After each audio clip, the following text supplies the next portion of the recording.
साथियों नमस्कार, कैसे हो आप लोग। आशा करते हैं आप लोग भी स्वस्थ और मस्त होंगे। साथियों, अगर आपका खाता प्रथमा ग्रामीण बैंक या फिर बड़ौदा यूपी ग्रामीण बैंक या फिर आर्यावर्त बैंक में है तो आज का यह वीडियो आपके लिए बहुत ही महत्वपूर्ण होने वाला है, क्योंकि आप सभी को पता होना चाहिए 1 मई 2025 को इन तीनों बैंकों का आपस में विलय कर दिया गया है, यानी मर्जर कर दिया गया है। तो इसमें कई सारे परिवर्तन हुए हैं। आज की इस वीडियो में हम आपको बताने वाले हैं कि आप लोगों को किन समस्याओं का सामना करना पड़ सकता है, क्योंकि 19/9/2025 से कई सारी बैंकिंग सेवाएं बाधित कर दी गई हैं।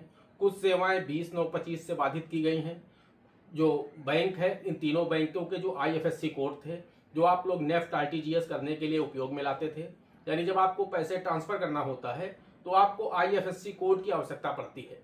ऐसे में इन तीनों बैंकों का जो IFSC कोड है वो भी बदल दिया गया है, और जो नया IFSC कोड आया है वो 15/9/2025 से अप्लाई भी हो चुका है। तो अब आपको अगर पैसे ट्रांसफर करना है इन बैंकों में तो आपको नए IFSC कोड की आवश्यकता पड़ेगी।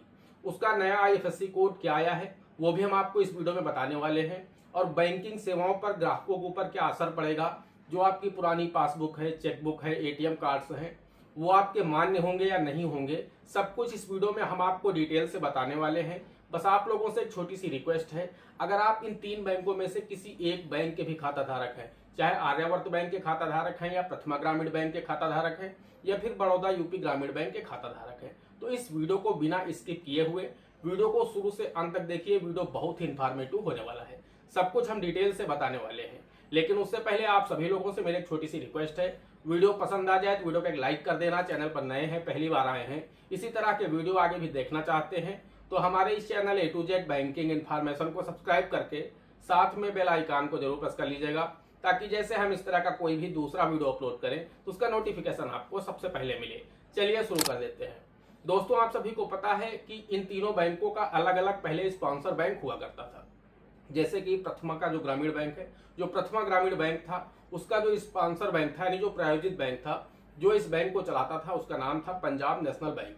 वहीं जो आर्यावर्त बैंक था, उसका जो स्पॉन्सर बैंक था वो बैंक ऑफ इंडिया था, और जो बड़ौदा यूपी ग्रामीण बैंक का प्रायोजित बैंक यानी स्पॉन्सर बैंक था वो बैंक ऑफ बड़ौदा था। तो इन तीनों बैंकों का मर्जर हो चुका है। ऐसा नहीं कि सिर्फ ये उत्तर प्रदेश में ही मर्जर हुआ है, अब इन तीनों बैंकों का एक नाम हो गया है। इस बैंक का नाम हो गया है यूपी ग्रामीण बैंक, यानी उत्तर प्रदेश ग्रामीण बैंक। तो अब उत्तर प्रदेश में सिर्फ एक ही ग्रामीण बैंक बचा है। अभी तक 3 ग्रामीण बैंक हुआ करते थे, अब मर्जर करके सिर्फ एक बैंक कर दिया गया है। तो पूरे उत्तर प्रदेश में सिर्फ एक ग्रामीण बैंक है, उत्तर प्रदेश ग्रामीण बैंक या फिर यूपी ग्रामीण बैंक आप कह सकते हैं। इसी तरह से पूरे देश में मर्जर हुआ है। पूरे देश में एक राज्य में जितने भी ग्रामीण बैंक थे सबका मर्जर करके सिर्फ एक ग्रामीण बैंक बनाया गया है, वो भी स्टेट के नाम से ही ग्रामीण बैंक बनाया गया है। जैसे कि उत्तर प्रदेश में यूपी ग्रामीण बैंक है, पंजाब में पंजाब ग्रामीण बैंक है, हरियाणा में हरियाणा ग्रामीण बैंक है, महाराष्ट्र में महाराष्ट्र ग्रामीण बैंक है। इसी तरह से देश में जितने भी राज्य हैं सभी राज्यों के नाम पर ही ग्रामीण बैंक बना दिया गया है। तो इसमें कई सारी बैंकिंग सेवाओं में ग्राहकों के ऊपर असर पड़ेगा। अब हम आपको डिटेल से बताते हैं क्या कुछ असर पड़ने वाला है।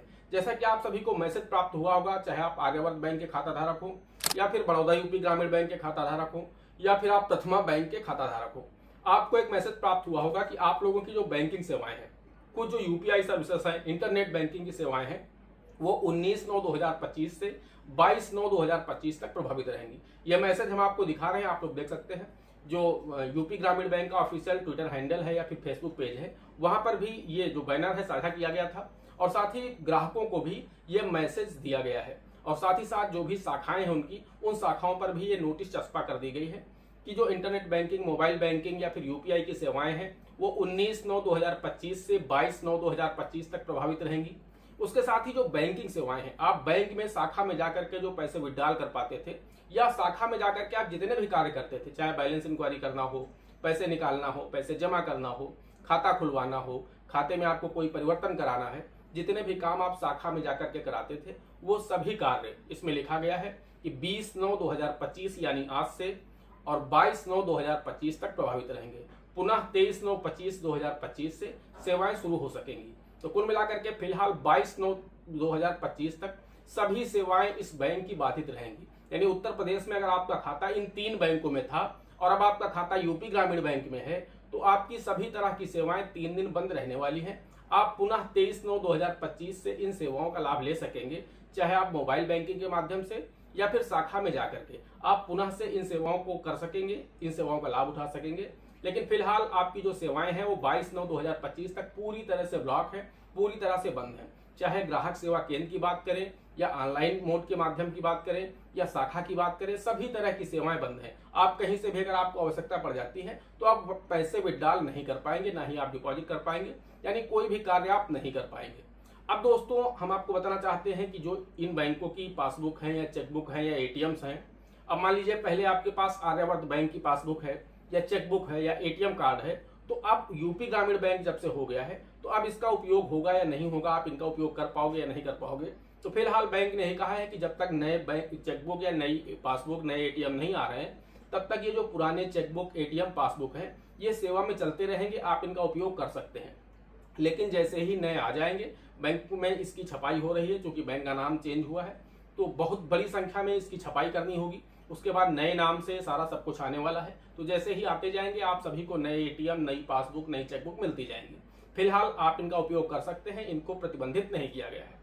अब दोस्तों हम बात कर लेते हैं जो नया IFSC कोड है, क्योंकि अभी तक प्रथमा ग्रामीण बैंक का अलग IFSC कोड हुआ करता था, बड़ौदा यूपी ग्रामीण बैंक की जो अलग अलग शाखाएं हैं उनका अलग अलग IFSC कोड हुआ करता था, और आर्यावर्त बैंक का एक अलग IFSC कोड था जो था BKID 0ARYAGB। ये आर्यावर्त बैंक का IFSC कोड था। अब इन तीनों बैंकों का सिर्फ एक ही IFSC कोड कर दिया गया है, किसी भी अलग अलग शाखा के लिए अलग अलग IFSC कोड नहीं रखा गया है। पूरे उत्तर प्रदेश ग्रामीण बैंक का एक ही IFSC कोड रखा गया है। वो इस प्रकार है, चूंकि अब इसका जो प्रायोजित बैंक है, जो स्पॉन्सर बैंक है, वो यहाँ पर बैंक ऑफ बड़ौदा हो चुका है, यानी बैंक ऑफ बड़ौदा अब स्पॉन्सर बैंक है इस यूपी ग्रामीण बैंक का। जो इसका हेड रहने वाला है वो बैंक ऑफ बड़ौदा रहने वाला है। तो इनकी तरफ से जो नया IFSC कोड जारी किया गया है, जो कि 15/9/2025 से प्रभावी हो चुका है। अब अगर आपको कोई भी नेफ्ट, RTGS वगैरह करना है तो आपको यही IFSC कोड डालना होगा। यानी अगर आप यूपी ग्रामीण बैंक में पैसे ट्रांसफर कर रहे हैं तो आपको नया IFSC कोड की आवश्यकता पड़ेगी। नया IFSC कोड क्या है आप लोग स्क्रीन पर भी देख सकते हैं, और मैं आपको बता देता हूं, इसे नोट करके आप लोग रख लीजिए, ताकि भविष्य में जब आपको ट्रांजेक्शन करना हो इस यूपी ग्रामीण बैंक में तो आपको यही IFSC कोड यूज करना होगा। ये IFSC कोड है BARB0BUPGBX। ये नया IFSC कोड है, यही आपको डालना है, तभी आप पैसे का ट्रांसफर कर पाएंगे। दोस्तों आशा करते हैं आपको वीडियो पसंद आया होगा। अगर वीडियो पसंद आया है तो वीडियो को एक लाइक कर देना। चैनल पर नए हैं, पहली बार आए हैं, इसी तरह के वीडियो आगे भी देखना चाहते हैं तो हमारे इस channel A to Z banking information को सब्सक्राइब करके साथ में बेल आइकन को जरूर प्रेस कर लीजिएगा, ताकि जैसे हम इस तरह का कोई भी दूसरा वीडियो अपलोड करें तो उसका नोटिफिकेशन आपको सबसे पहले मिले। दोस्तों आज के वीडियो में इतना ही, मिलते हैं अगले वीडियो में किसी अगले इंटरेस्टिंग टॉपिक के साथ। तब तक के लिए जय हिंद, जय भारत।